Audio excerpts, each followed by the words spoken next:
Welcome to SLC Fanboys, three guys who love Star Wars, comic books, gaming, movies, and fangirls. Adam Thomas, self-appointed Starfleet captain and Cylon sympathizer. Andy Farnsworth, comic book Jedi and George Lucas apologist. Tysen Webb, Comic-Con moderator and amateur Sith. These are the SLC Fanboys. Welcome into a very special video edition of SLC Fanboys podcast. It's just Andy Farnsworth today, no Tyson, no Adam. Why not? Because I'm the only one who's seen Rogue One, a Star Wars story, the brand new prequel that debuts this week. This is our chance to take advantage of the fact that I got to see it 2 days before everybody else, actually 3 days before everybody else. So I'm going to give you a chance to maybe what you might want to know before you go see the movie without actually giving any specific details of the movie, because I do want to, protect spoilers. And we actually have a separate podcast coming with my co-hosts and some other guests as we talk about what should be spoiled, what shouldn't be spoiled, what are the pros and cons of knowing before you go see a movie. But that's in a different one, and that's audio only. So we're going to take advantage of this video format and show you a little bit of Rogue One. We're going to talk about it, and this is going to be fun. I'm setting the hype machine to 11 right now.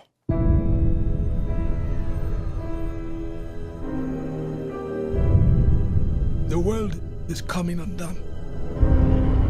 Imperial flags reign across the galaxy. Can you be trusted without your shackles? Let's just get this over with, shall we? We've a mission for you. A major weapons test is imminent. We need to know how to destroy it. If you're really doing this, I want to help. Good. Good. I've been recruiting for the rebellion for a long time. We destroyed our home. I fight the Empire now. I fear nothing. All is as the Force wills it. The captain says you are a friend. I will not kill you. Thanks. There isn't much time. Every day they grow stronger.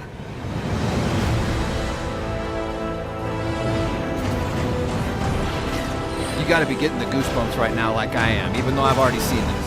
There is a 97.6% chance of failure. He means well.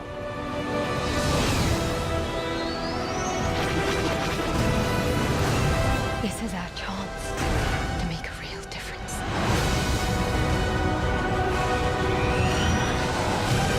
Are you with me? All the way.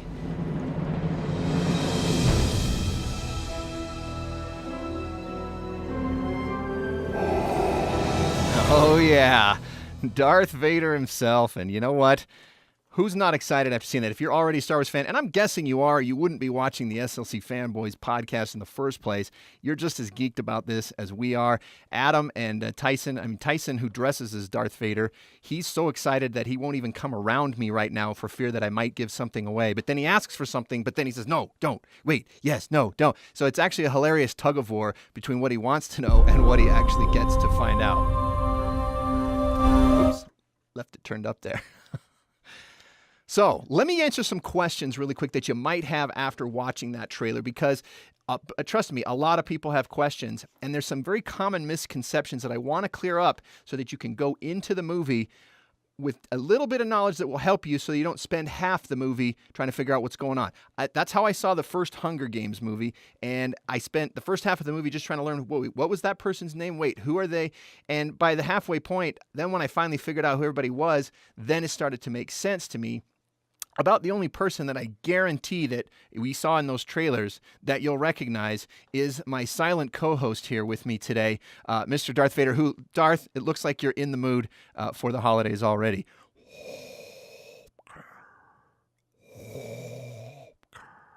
Yeah, But I won't tell you any more about Darth Vader other than what you see in the trailers because, yes, he is in the movie, and I will say it's pretty awesome. I don't think Tyson will have any complaints. He's very, very picky about how they portray Darth Vader on screen, as he's one who dresses up as him himself. So, before I give you my review, let me answer a few basic questions that a lot of people have about Rogue One before we go into it. First question. What is Rogue One? Where does it fall in the Star Wars timeline? Is this related to The Force Awakens, which we saw last year? I know a lot of people have asked me, is this a sequel to The Force Awakens?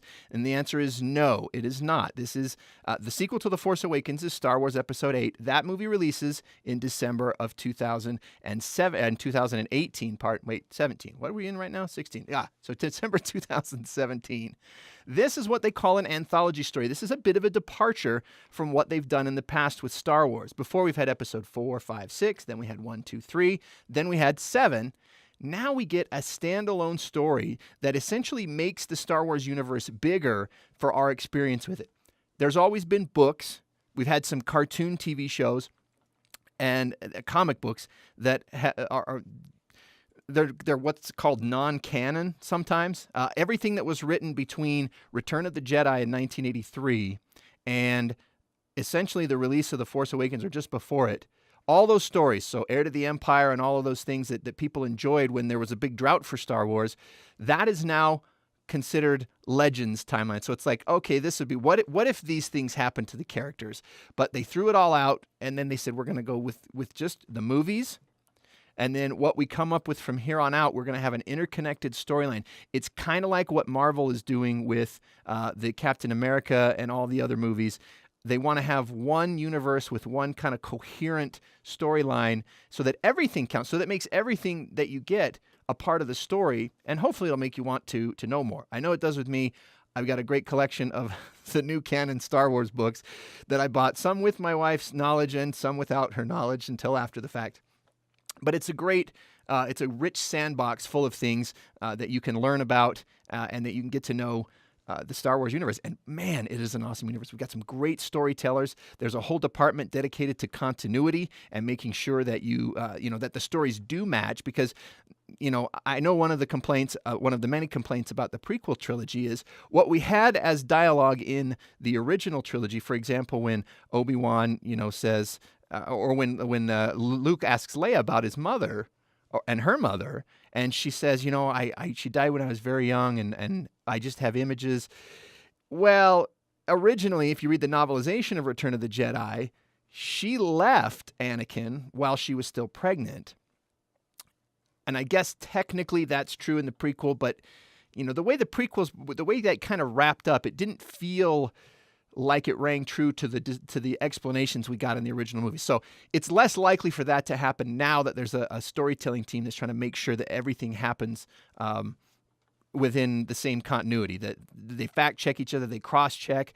They'll leave Easter eggs in parts of stories that they can then expand on later, which I think is a great thing and not bad at all. So is it a prequel? Yes, it's a prequel. It takes place timeline-wise in the movies between Episode 3, Revenge of the Sith, and the original Star Wars movie from 1977, Episode 4, A New Hope. In fact, it leads into the events of that Star Wars begins with. If you remember, the opening scroll of A New Hope is rebel spaceships striking from a hidden base have won their first victory against the Galactic Empire, and that Princess Leia have stolen the plans to the Empire's weapon, the Death Star. Well, Rogue One tells us that story. How did the plans get into Princess Leia's hands in the first place? And it tells a fun story. I mean, not too fun, because this is a war movie, but it tells a story that I think everyone can enjoy. This is what I liked about it. When I came out of The Force Awakens a year ago, I had been having a great time. From the moment of the first line of the scroll, Luke Skywalker has vanished, I got the goosebumps, and I was like, I love this movie already. And as it was going, we were getting to know new people. We were getting to reacquaint ourselves with our old friends. And then all of a sudden, it's still hard for me to talk about. It all came to a screeching halt at about the 5/6 point of the movie. And suddenly I had a lot to deal with. And it took me a while. It took me a while to emotionally process that. This movie, they can't really do that to you because there's no characters, and this is kind of a relief, there's no characters that you meet in this movie, or that you see in this movie, that you don't already know their fate later in the trilogy if you recognize them, or whatever happens to them because you just met them at the beginning of the movie. So the trick is going to be, as you watch this, is do they make you care about the characters that they're introducing you to? And yet you'll also have geek moments like I did when you recognize different people. And we've seen a couple in the trailers. Of course, we saw Darth Vader. We saw Mon Mothma. That's the leader of the Rebel Alliance, the woman in the white dress, if you didn't know who she was. She was a galactic senator during the Republic, during Chancellor Palpatine's time. And then she goes on to essentially lead the Rebel Alliance. Now, what is cool about this is originally we didn't meet Mon Mothma until Return of the Jedi, when she was the one who says, many Bothans died to bring us this information. I'll get back to that line in just a minute. But now we can see that Mon Mothma has actually been around the entire time, which wasn't actually how the story was originally conceived by Lucas. But this allows them to establish these characters as having existed throughout the entire timeline.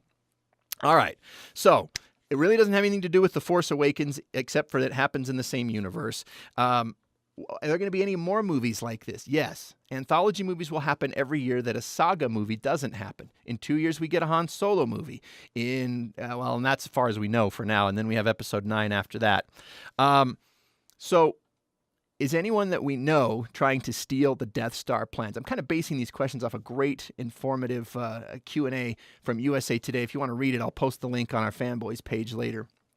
But essentially, you'll recognize some characters, but the main core of people that you're going to get to know in Rogue One are going to be new to you, and you'll get to know them, and I think you'll like them. But again, that's the trick: is did the filmmakers make you like them? Did they make you care about the story? And did they mix in enough homage to for us fanboys and fangirls? Did they mix it in with enough to keep someone who wants to try to jump into the Star Wars universe at this point? I think this is a good jumping on point because it leads directly into the original trilogy, which nobody says is the worst part of the Star Wars saga. Quickly, for my review, and I can't give away too many details, I don't want to, but I think they have crafted an excellent story. I came out of this feeling the way I wanted to feel at the end of The Force Awakens last year, and that I would have had certain things not happened. But they did make me care about the characters. I did care about what happened to them. They've upped the stakes in this, and I that's what we needed. That's what we needed. And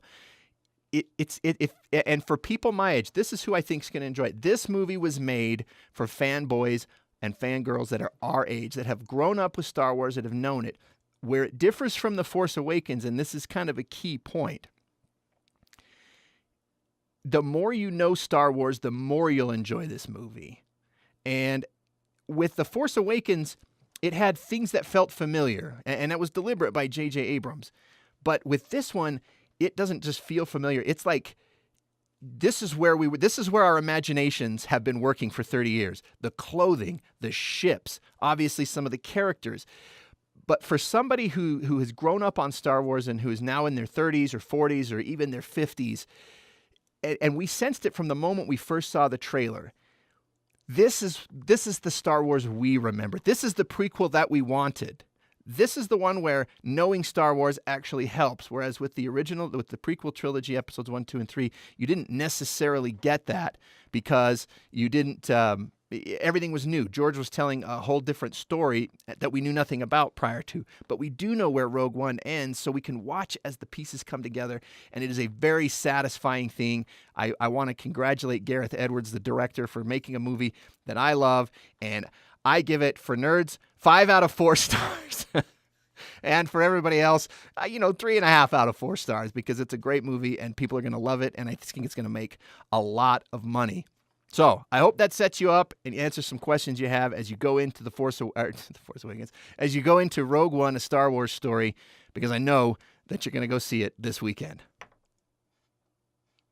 Right, Darth?